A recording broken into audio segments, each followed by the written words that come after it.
Hi, Andy. Long time no see.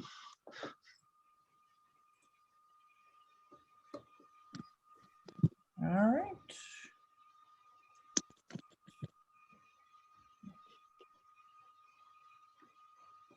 All right, I see Harry. Perfect. All right, just waiting for a few more.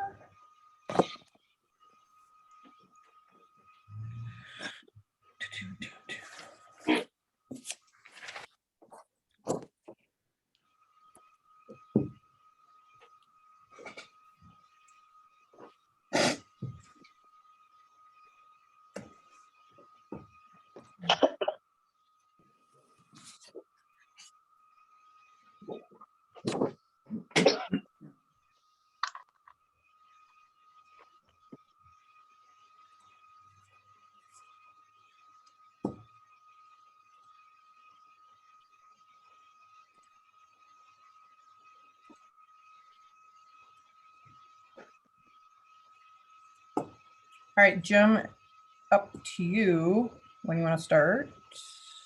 Everybody ready? Yeah. Okay. I'll just keep an eye on the waiting room. All right. Well, good afternoon, everybody. Thanks for accommodating a little bit different schedule than normal here. Hold on one sec.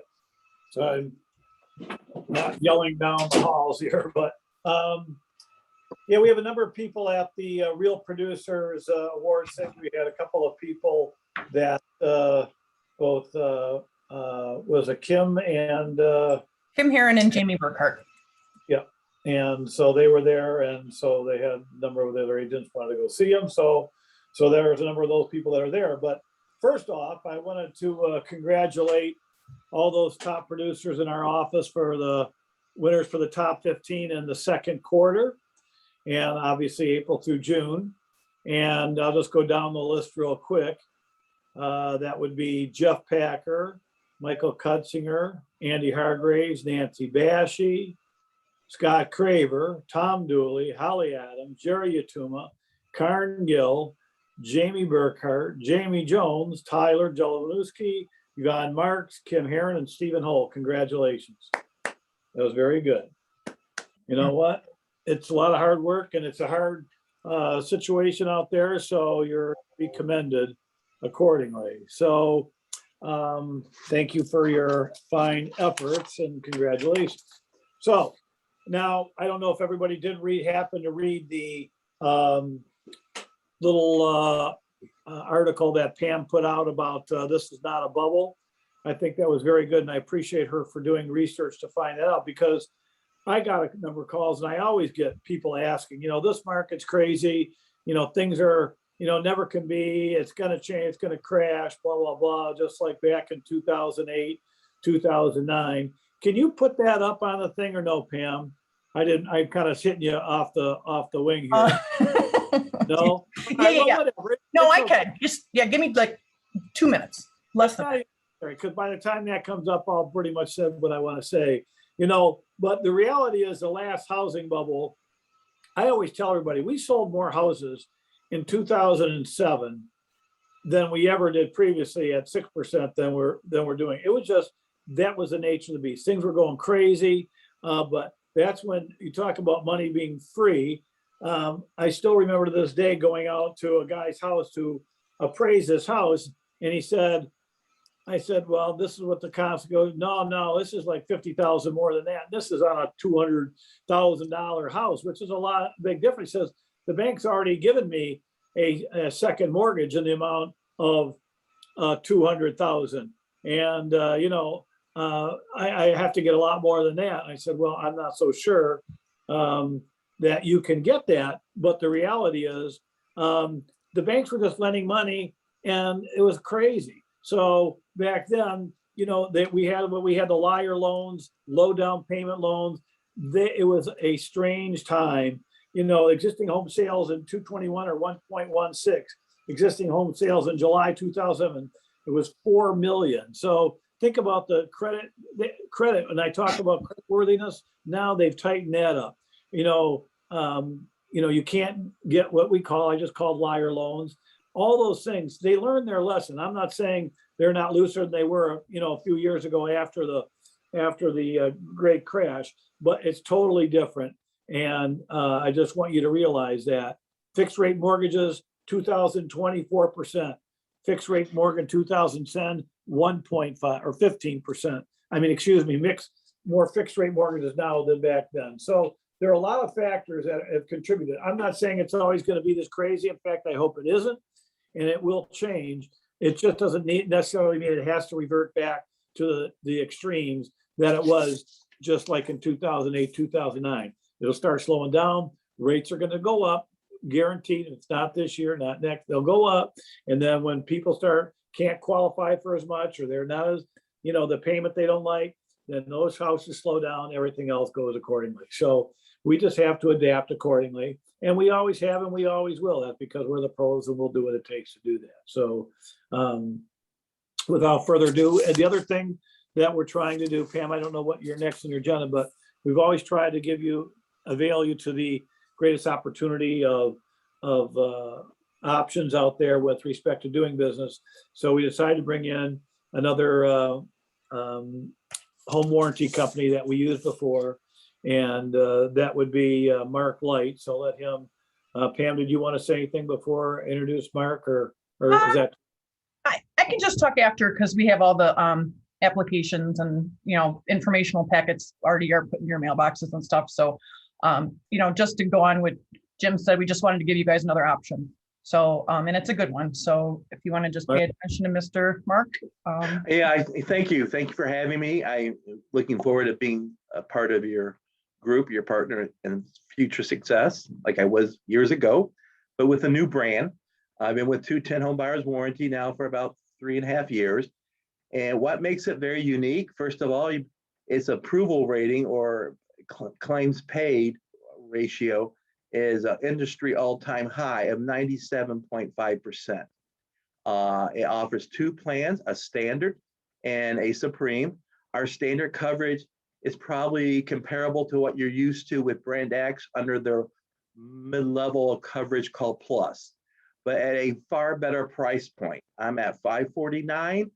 I don't like to sell price, but the program does include one of our 3 big differentials, and I was told to be quick, is seller coverage is complimentary. I'll say that again. Seller coverage is included in the price of the warranty. It's not an add-on fee of $60, $70, whatever, later on at closing. So, and it covers the heat, the kitchen appliances, even, which other home warranties do not even touch appliances during the listing time at all, even if you buy that option. And the plumbing, electrical, hot water tanks. You can pick out one of these and you look on the back and you'll see the coverage broken down by both the supreme and the standard, and of course the complimentary coverage for the seller. Now, next key point, probably a big reason I'm here. HVAC coverage, 210 bar none is the best, and I'll tell you why, because I've been around a long time. There is no age limit on any covered furnace or central air. Coverage is the same regardless if the system is 5 years old or 40 years old. And there is no age limit, there is no dollar limit for the buyer. And as for both the heat and the cooling, standard air conditioning is standard in both our programs, standard and supreme. And again, I want to stress that age limit, no dollar depreciation because of age, no verbiage not covered because it outlived its normal lifespan. So anyways, HVAC coverage is a big differential for us. Another key difference is there's no $10 limit per pound for any type of refrigerant replacement. With other brands, you have to get that coverage where there is no limit. You have to buy their top of the tier program, which when you include seller coverage is near $800. And our top of the tier is priced at $649, but standard is very competitive at $549 for a single family home. So with that said, that $10 difference and covering that, not having that $10 limit saves your clients on average about $600 in non-coverage charges. And that's when things go well with coverage. Thirdly, this is free money for your buyers, and you've got to use this as a marketing tool for yourself. There's a $100 rebate for your buyers who have the home warranty coverage through 210 and myself, where if they rekey or replace the locks within a 45-day period after closing, they will get $100 back from us. And it's like free money for something they're going to do anyways. And the beauty of it, it's not done like a normal claim. Ours is program, our way of doing this is more like a rebate. Basically, once they have their coverage in place, go through closing, they go to our homeowners portal, register, they'll be given instructions where they can get their own locksmith, their own people. If they rather just buy new lock hardware for the front door, go to the local hardware store, Home Depot, get the receipt, submit the receipt, and voila, $100 back. Not only do I have flyers on this pretty simple program, but there's also a download, you'll probably get from Pam here shortly in the next day or so, but there's a certificate PDF form that you can actually give your clients and custom to your client, your buyer, and with your name and everything. It looks like you're giving something to them for free, and it's coming from you. Well, in essence, we're providing it for you to make you look good. Also, to get credit on the home warranty, administrative thing, there is to be RESPA compliant and CFPB compliant, there is a little form called, we call it the appliance and record form. It's going to be simpler than what you're used to in the past. You simply just got to give me the top portion, your information, and the buyer's names, address, and you send those to me. And there's going to be an area where it's going to have list appliances. If you could give me the brand name, just the brand name of 5 appliances at least, and this is not critical, but you can do that much, and send those to me once the warranty's been closed. I will submit that, tweak them, make them look good on my end, and then the office will get a credit for your that you're used to. So nothing really changes there for your home warranty credits. Again, the coverage, the differential is no $10 limit per pound for any refrigerant replacement. You have a $100 rebate for your buyers for simply rekeying the house or replacing the lock hardware. And seller coverage is complimentary. And before I leave here, in this current market, I have clients been able to use our seller coverage as a differential in getting your offers accepted over something else. Here's what we do. You do not need to control the listing to put our complimentary seller coverage on that listing. So I'll give you an example here. Follow me here. You have an offer. You can tell that co-op agent, the selling agent, the listing agent, with our offer, we can cover your seller, even though my buyer is paying for their own home warranty, which is pretty much the norm in this market currently. And they do need it, by the way. But I can cover your seller at no cost in case something comes up from the time you accept my offer until we go to closing. And it doesn't cost anything anybody. And no one else in the home warranty business, my competitors, cannot do that. So with that said, I'm trying to stay within my 7 minutes. So you got any questions for me? Was I that good? Yeah, I said 5 to 7. That was pretty good.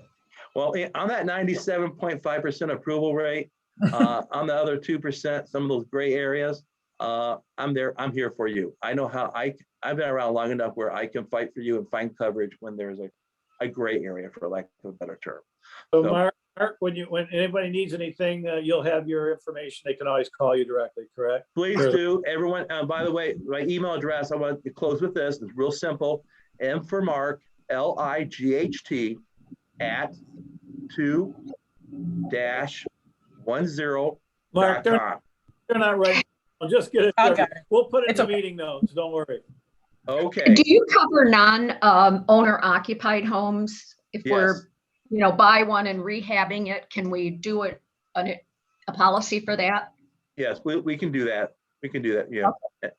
And Cool. so no problem. And again, when you compare the prices to what you've seen lately in the industry, I think you'll be very happy. And this is has a great price point to get people to say yes to the warranty a little bit easier. Okay. Thanks for having me. I'm going to click off and I'll put some stuff in your boxes and I'll see you around. Thank you. Thanks again. You're welcome. Thanks, Mark. Yeah, so again, you know, kind of with this year that things have, we try to add as many tools for you guys to help you and your clients. And now we can make different choices. So it's nice to add a different home warranty company just to have you guys have something else to choose from. So Very good. all right, neat. Okay, so let's, what do we have? 1:15. I will just run through, I'll just run through. Bob, are you there? Yeah. Well, you know what? I'm going to bring Bob on a little earlier. No? No. I'm good. I'm good. I'm here. All right. Well, we'll wait. Pam's got Okay. All right. before. Yeah, we have All 5, right. 5, and 5. Okay. Yeah. A few things that we have coming up is I did talk to Tora Robertson, who I've been in contact with at RealComp, and she is the one that does some of the trainings for the new Remind program. She has finally agreed to do an all office Remind training in August. So that's going to be August 10th. I will send an invite out in both the Facebook and email. I highly, highly, highly recommend you go to this training. I cannot guarantee there's going to be another one because I begged her in the past month to do a training for the office. And also, if you have any questions, please, please, please have them written down so we can get that answered. I think we have her for a good chunk of time. So hopefully they have been making changes throughout this last 3 months. I know it's not perfect. I know it's change and it's very frustrating, but it's our new transaction management system. So I think it's great that she's agreed to do our office training because I know that most offices don't have this luxury. So, You know, thank you, Pam, because I know without your contacts, in fact, I know of no other office that has gotten this personal training from them. So once again, thank you. Please take advantage, guys. So I'll send out an invite. It's going to be Zoom because she's got to stay at corporate. So I'll just make sure everyone knows a couple times and we will have that. So that's August 10th at 11 a.m. Secondly, I'm sure you see the invite. Our summer party is going to be a cruise down the Detroit River. That's August 24th. Bus is going to leave here at 2:45. So please show up a lot earlier than that if possible so we can get boarded and things like that. 2:15. So we want to leave at 2:45 sharp.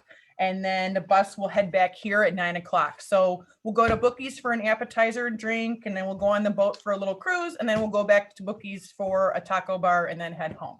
So I'm really excited about it. It should be really neat. I think Harry's raising his hand. We have a couple. I don't know if he's talking to me or not. Okay, anyway. Harry, you got to unmute yourself if you want to say something, Harry. Yeah, so the bus, the mortgage one is taking care of that for us. And then Total Home Mortgage with Trisha and Benji they have offered to do the appetizer and food before the boat. So that was very nice of them. And then we do have one new person on here that we've not introduced before. It's Anna Firestone. She has told me that she's going to be at the party, so that's cool. She'll get to meet everyone. Welcome. Yeah, welcome, Anna. She's part of the Cutzinger group. So thank you. Yeah, Nice no to meet problem. you all. Yep, and then I'm going to do the raffle real quick. This is our last Title I raffle for a $400 gift card for the month of June. It's our 5th one that we've had. So these are all the listings that we had in the month of June, and then I have one gift card left. So we'll do this, and then we're going to talk about title for a minute, and then have Harry a chance, and then we'll do our insurance. All right, drum roll. We'll see if. Oh. All right.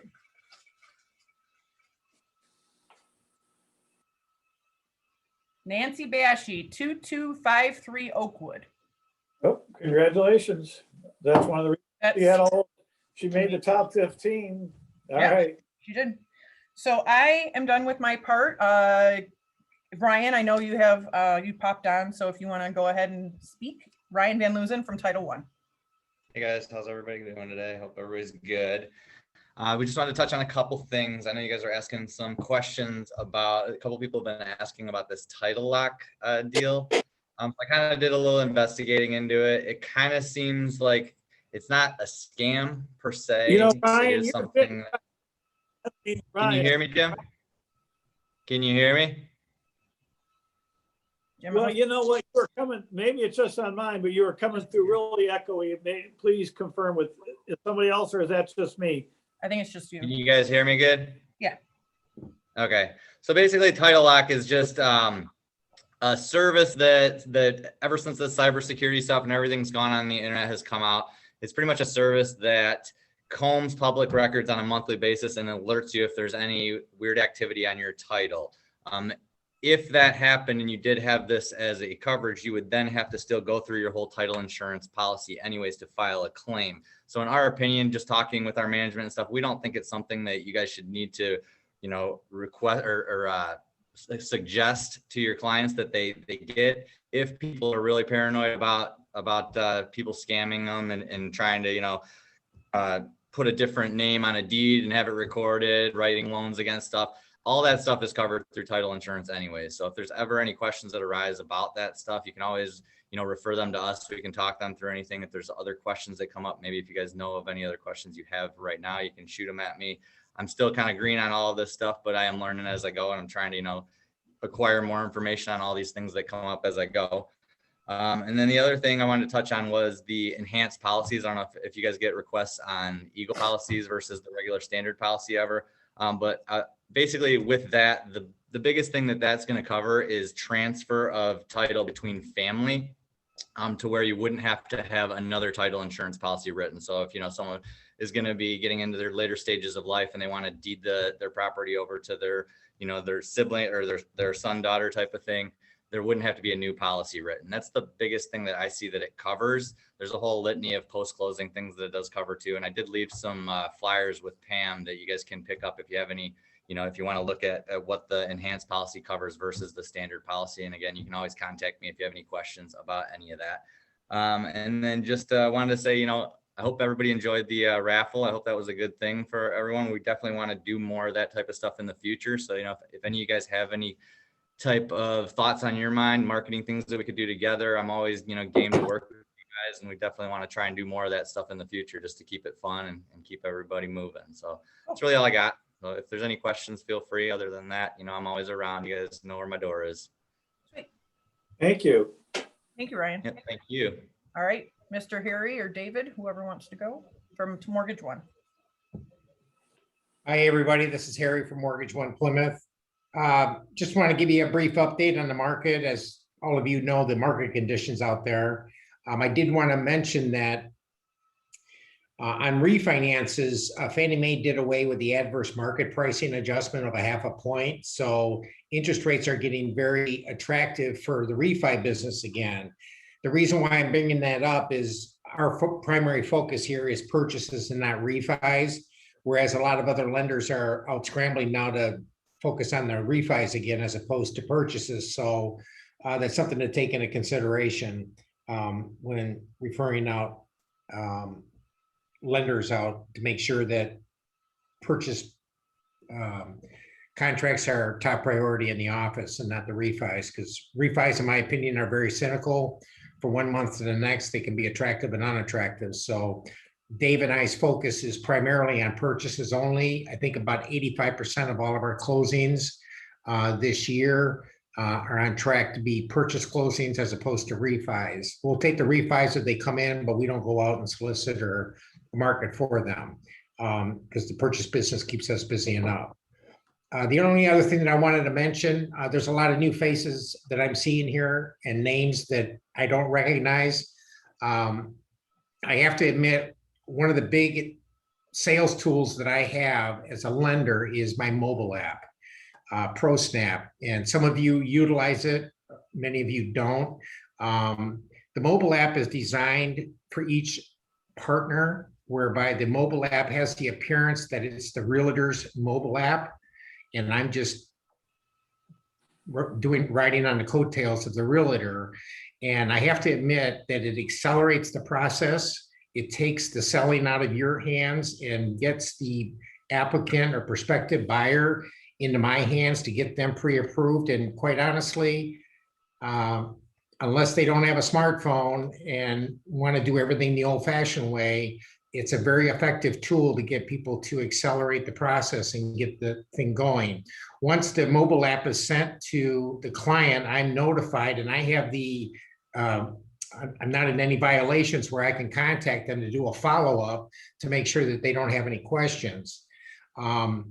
It's just a great tool, and my production is up steadily since 2019 when the mobile app was implemented in my office. The owner of Mortgage One, spent a lot of money on implementing this because it's all integrated with our mortgage software. There's no double entry required. And it's amazing where I'll wake up in the morning and find 5 applications from 5 people that I don't even know who they are. They've sent me a full application. They've sent me income docs to include a driver's license, bank statements, W-2s, pay stubs. And then I find out that, which realtor, when I open it up, I find out who the realtor is that refers it to me.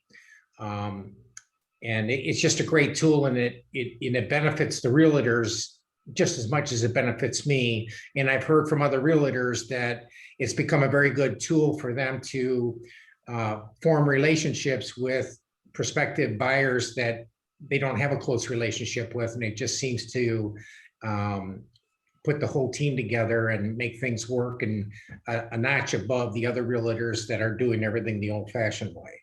Well, So, great. We appreciate that, Harry. I have loved it. I'll tell you, I've used it with almost all the clients I've had, buyer clients, and even with sellers, because they get this app, they can do it themselves. You don't have to be involved in it. The follow-up and everything is really great. Plus, I know what's going on with it, and it just saves a lot of time and energy. And I think the other thing is, even people that were kind of on the fence tend to get going and moving, and, it's a great thing. All right, great. Thank you. All right, anything else, Harry, before we go? no, just one more thing I wanted to mention about the app is that the buyer agent can monitor the loan in its entirety to see if there's any changes. And every time that there's a status change, you're going to get notified via email and text. And the listing agent, we're required by the CFPB, we have to include all parties to our transactions in our system. So the listing agent, we input their cell phone number. So as there's a status update, the listing agent is notified of the status update, so they don't have to start calling the listing agent to get updates.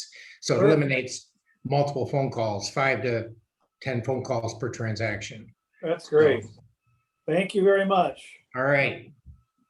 Any other questions?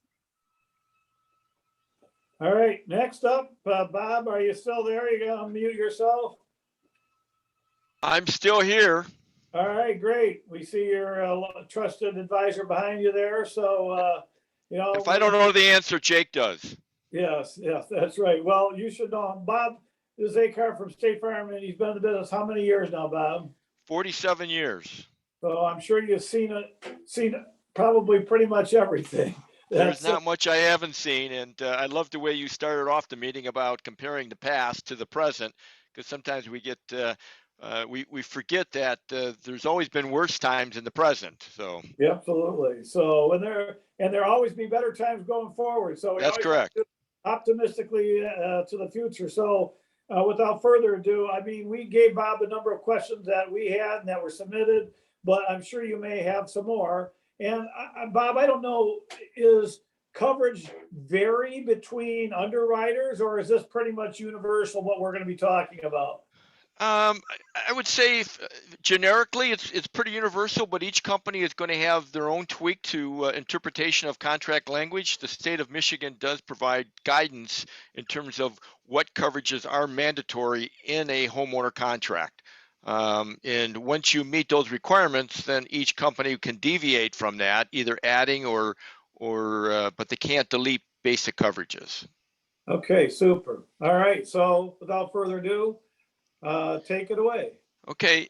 First, let me just offer this: is to remember one thing: insurance is designed for the sudden and accidental. It is not designed to be a maintenance contract. So a homeowner, like in anything else, has a responsibility to maintain their property. and can't expect the insurance industry to step forward to take care of something that's been going on for a very long period of time. So insurance is for sudden and accidental situations that shall occur. Pam and Jim submitted some questions, and if we need to deviate from them, that's great. If you have additional questions, my time is your time. I'm not in any hurry. The first question has to deal with flood insurance or backup of sewer and drain. Everything that's been going on for the last month has been very difficult for the homeowner. And please know and understand that there's a difference between flood and backup of sewer and drain. Flood typically means that water is overflowing from a bank, whether it be the street or it be a river or a creek, whereas backup of sewer and drain obviously comes up through the basement. Now, if it's deemed a flood, then a homeowner policy is not going to extend unless that individual purchased a flood policy through FEMA. So let me give you an example. I don't know if anybody's familiar with the Ecorse Creek in South Dearborn Heights, but if that creek has overflowed in the past and has come into someone's front door, that is flood insurance and would be paid for through their flood policy if they had it. If it backs up through the sewer system, then it would be covered if they have the endorsement. Each company is a little different on their endorsements. Some might give a very modest amount of coverage as part of the package. Most don't. Most say that if you want that coverage, then you need to purchase it. So it's very important that individuals know and understand that they need to ask that question, am I going to have coverage for backup of sewer and drain? And some companies will only provide coverage for the structure, no contents.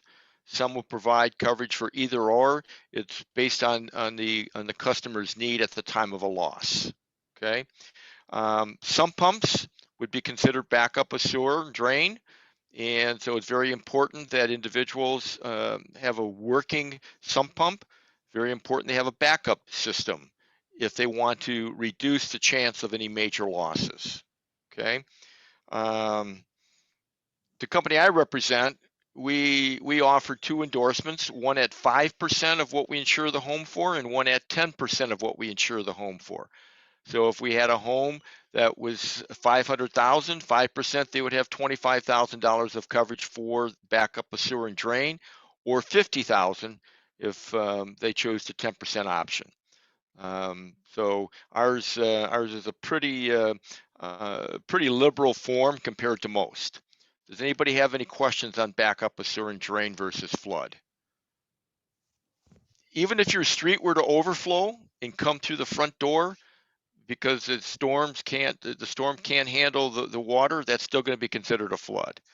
Any water that comes in through the foundation walls, okay, leaking, foundations that leak, I know of no company that will provide coverage for water damage due to foundations leaking. All right. Another question about a tree. What happens if a neighbor's tree falls on my property?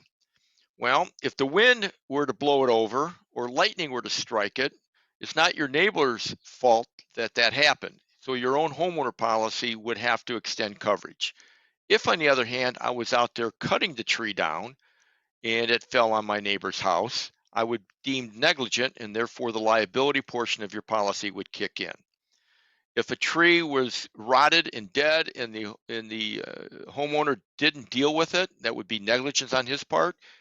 Then it blew over and fell on your house, then you could gain relief through your neighbor's policy. Okay, so your neighbor cannot be held responsible for lightning or windstorm. That's why each person buys their own policy. Another question, what type of policy or riders that you might want to consider? Well, there's a whole bunch of different aspects of additional coverages that someone could need. You know, some of the hot topic ones are jewelry. All homeowner policies have just very minimal amount of jewelry coverage. You would have to schedule it if somebody has $50,000, $75,000 worth of jewelry. Homeowner policy is just not going to provide coverage for that in case of a theft. But some things that kind of slip through the cracks a lot would be a business exposure. If somebody's operating a business out of the house, They have clients coming and going. They have an awful lot of business inventory, or they have business equipment. A homeowner is typically going to limit the amount of coverage for those items and will also exclude any liability such as trips and falls. So it'd be very important that an individual, if they are conducting a business out of the home, understands that exposure and gains some consultation through their insurance agent. Some other ones, if you have rumors or borders, some people are taking in rumors or borders. You need to understand and appreciate that if it's a rumor or a border, you have two exposures. Your homeowner policy is not going to extend to their contents, and you open yourself up to a liability situation if something were to happen while that rumor or border was living with you. So once again, you would have to have an endorsement to help protect yourself against that. You know what? Actually, not to, I don't, maybe we didn't write that correctly. It's basically just because of the current market, there's, you're on 4, right? No, actually, I'm on 3. I'm just giving you some examples of it. You said additional different Okay. exposures. Business exposure is Okay, is sorry. a lot of people overlook that, and there Okay. that could be an issue. Okay. Going down to number 4, current market. You know, obviously, I sell my house. I need 60-day occupancy. I no longer own the home. I do not have an insurable interest in the home because I sold it and I signed off on it. However, I still have contents and I still have liability coverage. So it all depends on whether or not you bought another home and you're just going to have the 60-day occupancy as a bridge to allow yourself to move over, remodel, paint, or whatever. If I were to close on my new home on August 1st, and I close on the home that I'm currently living on August 15th, and I want 60 days of occupancy from August 15th, I could actually cancel my policy completely because my new home would extend coverage for my contents and my liability exposure while I'm living in the old home. If you haven't purchased a home already and it's going to be more than a couple of weeks, my recommendation would be cancel the policy, change it over to a renter's policy to make sure your contents are covered as well as you have the proper liability exposure protected. Okay, it'd be much more cost effective for your client than continuing with the existing homeowner policy. Does that answer your question there, Pam? Sorry. Okay. Yeah. Sorry. Okay. I need. So it all depends on the circumstances with that question. It all depends on the timing of the new home, the timing of how long you're going to be there and so forth. So things can be done to make it more cost efficient as well as providing the proper liability coverage, which is important. Cash, how much cash is typically covered in a house? If anybody has a go bag and they got a couple of $1,000s in their go bag in case they have to get out of town in a hurry, it's not going to be covered for theft or fire if there's a loss. So $200 is typically the most that a homeowner contract will extend for cash, and that includes coin collections. Coins collections is considered cash. Okay. Question for some things a landlord should keep in mind when they're renting a house or a condo and they buy it for rental property. First of all, if I were to move to another home and I'm going to keep my existing home as rental property, it's very important that that person make sure that they call their agent, their insurance company, and change the contract from a homeowner policy to a rental form of policy. Because a homeowner policy is designed for the homeowner to be occupying it and living in it.